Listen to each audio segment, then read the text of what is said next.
وإلى حضرة النبي محمد صلى الله عليه وسلم. الفاتحة.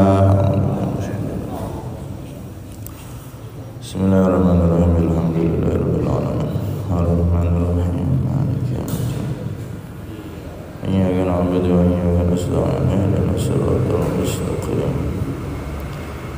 صراط الذين أنعمت عليهم غير المغضوب عليهم ولا الضالين. آمين. بسم الله والحمد لله والصلاة والسلام على رسول الله سيدنا محمد بن عبد الله وعلى آله وصحبه ومن والاه ولا حول ولا قوة إلا بالله. رب اشرح لي صدري ويسر لي أمري واحلل عقدة من لساني يفقهوا قولي وسدد لساني واهدي قلبي بحق سيدنا محمد النبي صلى الله عليه وسلم. دستوركم يا أهل الدرج ويا أهل الباطن ويا أهل النوبة ويا أهل النور. أما بعد. Hadirin jamaah semua yang dirahmati oleh Allah Subhanahu wa taala, alhamdulillah. Kita semua dikumpulkan kembali oleh Allah Subhanahu wa taala untuk sama-sama duduk mempelajari ilmu warisan Nabi sallallahu alaihi wasallam. Semoga duduknya kita membuahkan duduknya kita kelak bersama Rasulullah sallallahu alaihi wasallam, dan semoga kita semua diberi umur panjang, sehat walafiat, terkabul segala hajat, setelah itu diberi kesempurnaan husnul khatimah. Amin Allahumma amin. Kita sampai pada surat Al-Baqarah ayat 43. A'udzu billahi minasy syaithanir rajim. Bismillahirrahmanirrahim. Wa aqimus salata wa atuz zakata warka'u ma'ar raki'in. Wa aqimu, dan dirikanlah as-salata, salat. Wa atu, dan berikanlah az-zakata, kepada zakat. Warka'u, dan rukuklah kalian semua, ma'ar raki'ina, bersama orang-orang yang rukuk. Hadirin semua yang dirahmati oleh Allah Subhanahu wa taala, di sini Allah Subhanahu wa taala setelah mengingatkan nikmat kepada kaum Bani Israel dan memperingatkan mereka agar mengimani Al-Qur'an, mengimani Nabi Muhammad sallallahu alaihi wasallam, maka Allah Subhanahu wa taala di ayat ini melanjutkan dengan memerintahkan sholat. Wa aqimus sholah, dan dirikanlah sholat. Allah Subhanahu wa taala memakai kalimat dirikanlah sholat, bukan hanya lakukanlah sholat. Maka di sini menunjukkan tidak asal-asal sholat, tapi harus memperhatikan syarat dan rukun sholat. Orang kalau membangun rumah misalkan, maka tidak asal-asalan mendirikan rumah, maka perlu pondasinya ditata yang pas, terus dicor dengan benar. Setelah itu baru proses ke atas dan seterusnya. Mendirikan rumah yang tidak asal-asalan. Begitu juga di sini Allah memakai kalimat mendirikan sholat, dirikanlah sholat. Maka di sini berarti ada hal-hal yang harus diperhatikan. Kata ulama, yang dimaksud mendirikan sholat yaitu mulazamatuha wal mudawamatu alaiha fi awqatihal mahdudah bisyurutiha wa arkanihal muqarrarah.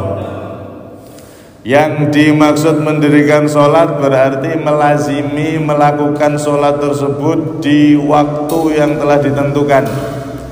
Duhur ya ten duhur, asar ya ten asar, kecuali kalau musafir ada bab jamak qashar. Dengan melaksanakan semua syarat-syaratnya dan rukun-rukunnya. Syarat-syarat sholat itu ada 8. Pertama, suci dari hadas kecil, hadas besar. Kalau kita punya hadas kecil seperti kentut, habis kencing, habis berak dan lain-lain, maka wajib kita bersuci dengan wudu. Kemudian kalau kita punya hadas besar seperti kumpul sama istri, keluar sperma dan seterusnya, maka wajib mandi seluruh badannya, harus dibasuh dengan air rata dari ujung rambut sampai ujung kuku. Dengan niat mandi menghilangkan hadas besar fardu karena Allah. Niatnya seperti itu. Kalau sudah begitu, masuk ke syarat kedua, suci dari najis, baik pakaian, badan atau tempat. Pakaiannya harus suci dari najis. Najis itu seperti darah, seperti kotoran cicak, kotoran binatang dan seterusnya. Itu semua harus suci. Pakaiannya suci, badannya suci, tempat yang dipakai sholat, yang mengena tangannya, kakinya, dahinya dan seterusnya yang dipakai sholat itu, yang nempel pada tubuh saat kita sholat, itu semua harus suci. Enggak harus satu sajadah suci semua, sajadah kotak niku suci kabeh ndak. Yang penting yang kena ketika kita sholat itu harus suci. Pakaian, tempat dan badannya. Kalau sudah begitu, masuk yang ketiga, satrul aurat, nutup aurat. Nutup aurat ini wajib, syarat daripada sholat. Laki-laki dari pusar sampai lutut, lebih dari itu, di atas lutut sedikit, di bawah pusar sedikit, itu aurat dari laki-laki. Kalau perempuan semua, seluruh badan kecuali wajah dan telapak tangan. Wajahnya, telapak tangan baik yang bagian dalam atau luar ini tidak aurat, jadi boleh kelihatan. Mukenanya seperti ini boleh, kenapa-napa. Oke. Masuk pergelangan gini, nah ini sama sini kelihatan tidak apa-apa. Wajah ini yang perlu diperhatikan. Saat memakai mukena harus dagunya jangan sampai kelihatan. Kalau pakai mukena posisi begini, dagu depan yang sini masih kelihatan begini, ini mukenanya pakainya di sini gini, maka tidak sah. Pakainya harus di ujung dagu. Di ujung dagu begini. Mukenanya yang bawah itu. Kalau begini ini ada kelihatan, maka tidak sah. Salatnya tidak sah. Kemudian rambut dari wanita tidak boleh satupun yang keluar dari mukenanya. Kalau ada satu aja maka tidak sah, karena rambut bagi wanita hukumnya aurat. Satu kelihatan tidak sah. Kalau sudah begitu, masuk yang keempat, menghadap kiblat. Wes ngikuti kiblat masjid, toko kompas yang masa niki gampang. Yang kelima, masuk waktu. Nek dereng masuk waktu haram, nggak boleh sholat. Walaupun kurang 5 detik misalnya, kurang 1 detik misal, takbir langsung sholat, ya Allah, tidak boleh.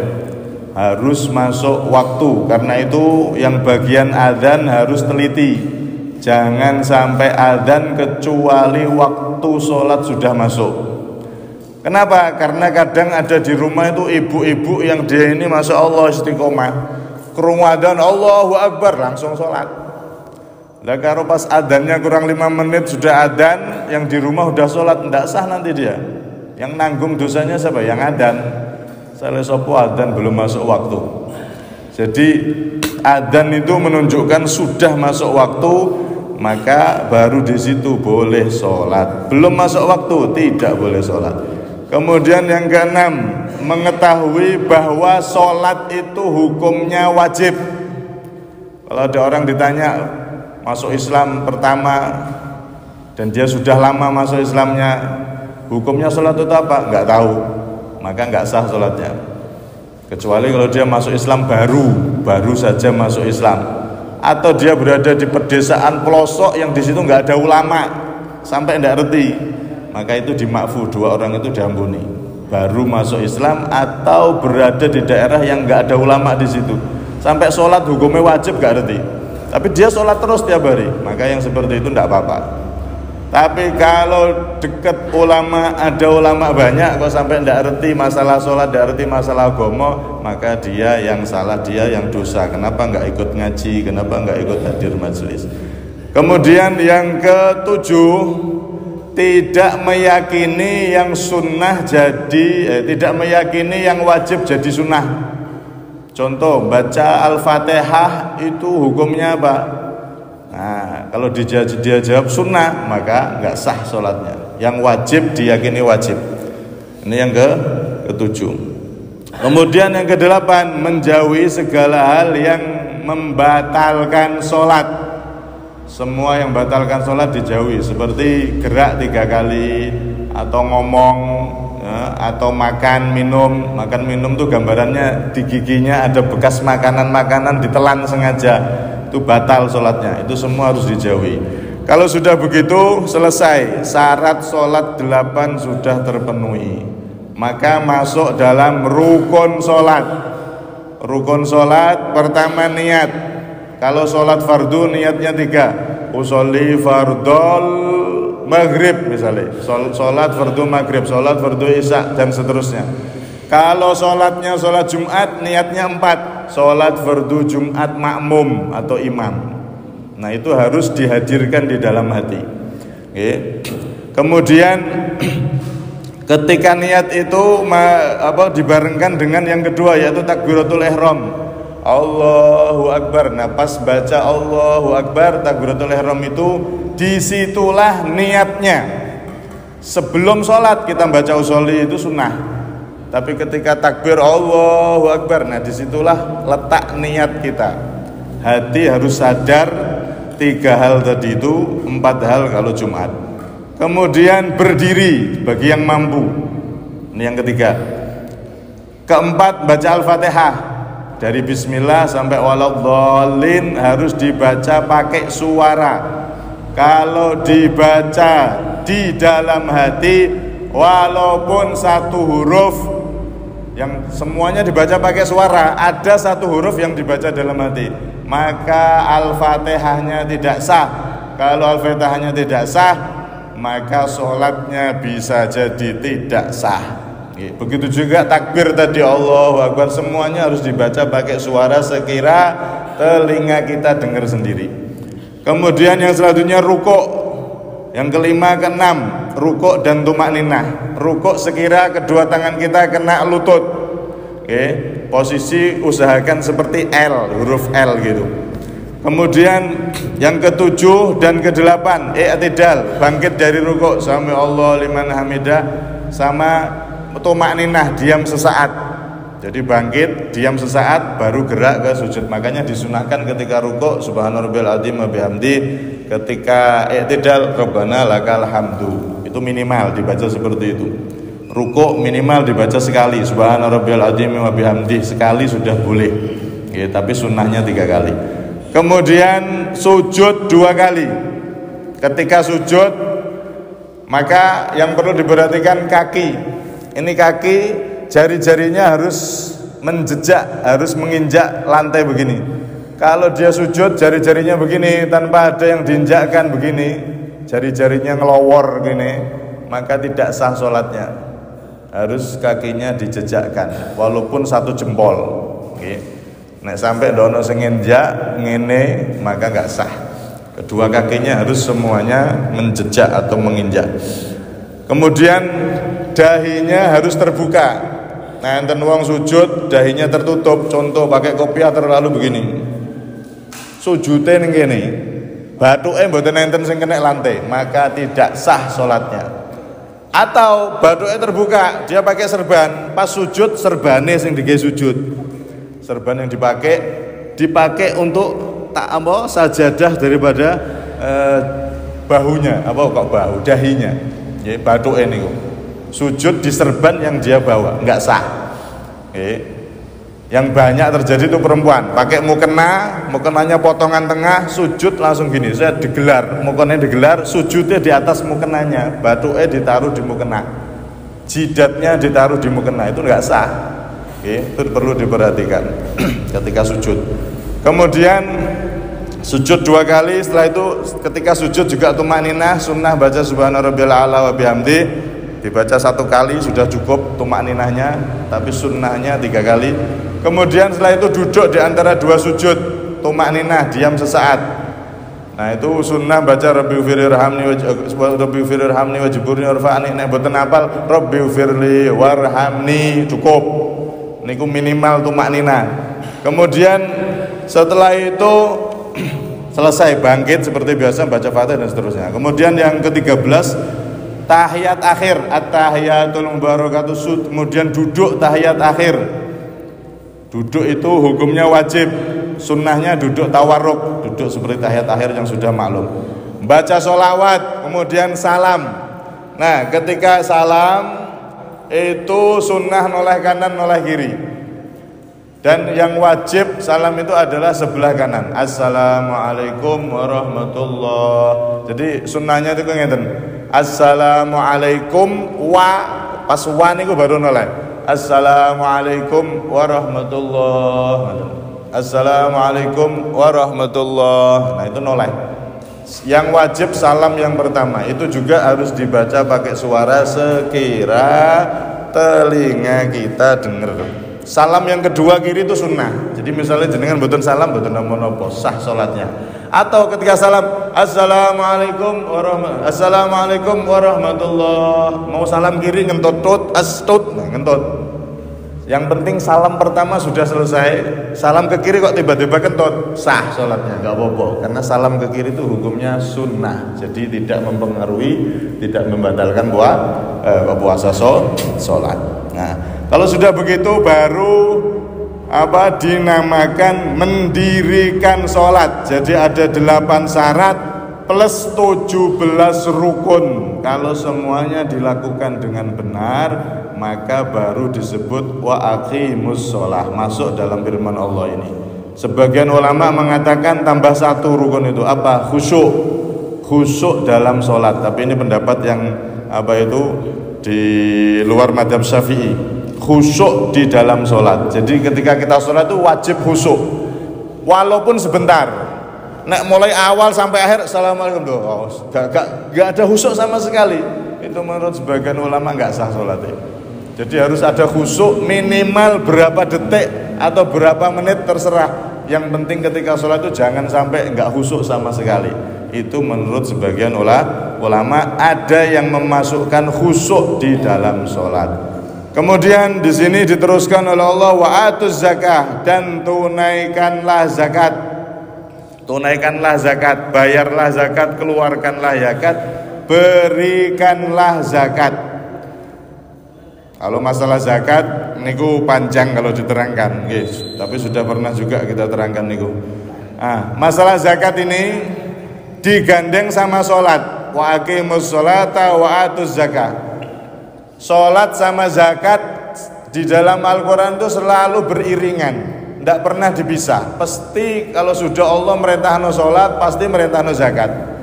Maka di situ kata ulama, sebab zakat sama sholat ini adalah tanda utama keimanan seseorang. Karena itu ketika kaum Bani Israel saat itu mereka tidak mau melaksanakan zakat, diperintah oleh Allah untuk melaksanakan zakat. Sholat sama zakat. Sholat itu kan ada kalimat Allahu Akbar, Allah Maha Besar. Nah itu mereka enggan untuk mengucapkan kalimat itu, ngelakoni sholat karena kenapa? Karena bertentangan dengan Tuhan mereka. Tuhan mereka bukan Allah. Orang-orang yang nggak beriman sama Allah nggak mau ngomong Allahu Akbar, apalagi la ilaha illallah. Di dalam sholat kan ada pengagungan kepada Allah. Itu kenapa sholat ini diperintah di sini oleh Allah. Kemudian setelah sholat zakat, karena dulu Bani Israel itu mereka tidak zakat. Diperintah oleh Allah agar melaksanakan zakat, dan sholat zakat ini tanda keimanan seseorang, sehingga dua-duanya ini tidak bisa dipisah. Sholat kudu zakat, zakat kudu sholat. Dua-duanya ini dalil, tanda orang itu benar-benar beriman kepada Allah Subhanahu wa ta'ala. Karena itu ketika sholat dan zakat itu dipisah, zaman Sayyidina Abu Bakar yang sudah kita ceritakan kemarin, saat itu banyak orang Islam yang sholat tapi nggak mau zakat. Mereka menganggap zakat sudah nggak wajib karena Rasulullah sudah wafat, zakat sudah nggak wajib. Maka Sayyidina Abu Bakar memerangi mereka dan mensentempel mereka. Mereka yang nggak mau zakat adalah orang-orang yang murtad, keluar dari Islam, nggak mau zakat dan ingkar dengan kewajiban zakat. Niku murtad. Nek nggak gelem zakat tapi dia ngakui zakat itu wajib, ini dosa. Ini nggak mau zakat, dan juga tidak mengakui kewajiban zakat, maka murtad. Saat itu diperangi sama Sayyidina Abu Bakar, perang, karena mereka menganggap zakat nggak wajib. Itu hukumnya murtad. Sampai ketika itu Sayyidina Umar mencegah beliau, mengingatkan beliau, wahai Abu Bakar, bukankah Nabi pernah bersabda, umirtu an uqatilan nas hatta yaqulu la ilaha illallah. Wahai Abu Bakar, kamu kok mau memerangi umat Islam yang enggak mau zakat itu gimana? Bukankah Rasul pernah bersabda, aku diperintah oleh Allah untuk memerangi manusia sampai mereka membaca la ilaha illallah. Maksudnya manusia-manusia yang kafir, yang menyerang Islam, kafir-kafir yang menyerang Islam. Bukankah Rasulullah mengatakan kalau ada orang sudah baca la ilaha illallah saudara kita, ini mereka sholat loh, tapi mereka nggak mau zakat, kok kamu perangi? Maka Sayyidina Abu Bakar saat itu dengan tegas, la uqatilanna man farraqa baina sholati waz zakah fa inna zakata haqqul mal. Aku sungguh sumpah akan aku perangi orang yang memisah antara zakat dan sholat, karena itu di Quran tidak pernah dipisah. Allah kalau perintah sholat pasti setelah itu perintah zakat. Zakat sholat ini nempel terus, pasangan terus nih. Siapa yang mengatakan sholat wajib, zakat tidak wajib, diperangi sama Sayyidina Abu Bakar As-Siddiq radhiyallahu anhu. Akhirnya Sayyidina Umar baru sadar, oh iya, Allah itu setiap perintah sholat pasti perintah zakat. Maka saat itu banyak orang-orang Islam yang murtad, mereka sholat, mereka ngikuti, seakan-akan ngikuti ajaran Nabi, tapi zakat tidak gelem, zakat dianggap gak wajib. Maka semuanya dianggap murtad oleh Sayyidina Abu Bakar dan diperangi oleh beliau. Dan kemarin sudah kita ceritakan itu sebagian. Kemudian di sini diteruskan, warka'u ma'arraki'in, rukuklah kalian beserta orang-orang yang rukuk. Maka di sini ada 3 makna. Pertama, orang-orang Yahudi Nasrani dari ahli kitab Bani Israel saat itu, mereka mengikuti dan mengklaim pengikut Nabi Musa. Mereka mengatakan, inna dinana kafina, inna maja'al Islam liman la dina lahu wa humul kufar wal musyrikun. Kami ini cukup mengikuti Nabi Musa, itu ada Muhammad Nabi akhir zaman, tidak perlu kami ikuti. Ajaran Nabi Musa sudah cukup. Maka di sini diperintah oleh Allah, warka'u ma'arraki'in.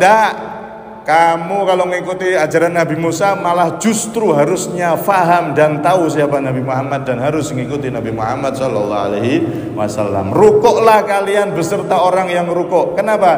Karena ajaran Nabi Musa saat itu sholatnya mboten enten rukuke. Akhirnya mereka disuruh oleh Allah untuk mengikuti Nabi Muhammad. Tidak sah agama yang mereka anut. Walaupun mereka mengklaim mengikuti Nabi Musa, kalau ketemu Nabi Muhammad maka mereka wajib mengikuti ajaran Nabi Muhammad, sholat yang di dalamnya ada rukuk. Ini makna yang pertama. Kemudian makna yang kedua, warka'u ma'arraki'in, maknanya adalah tunduk. Rukuk itu dalam bahasa maknanya tunduk.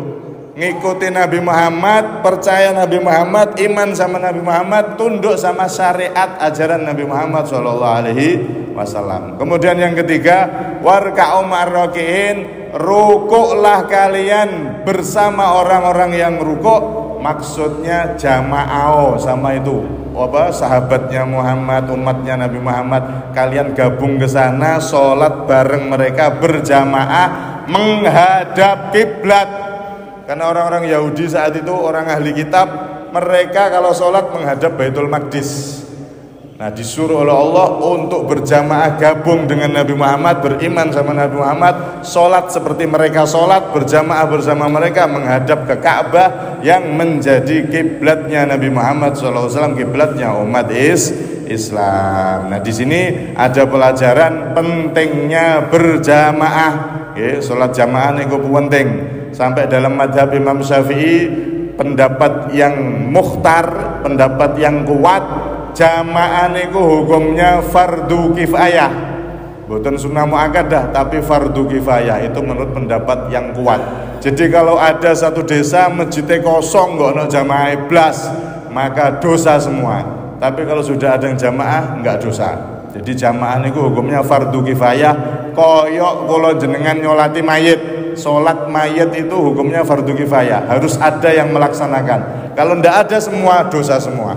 Nah, itu namanya fardu kifayah.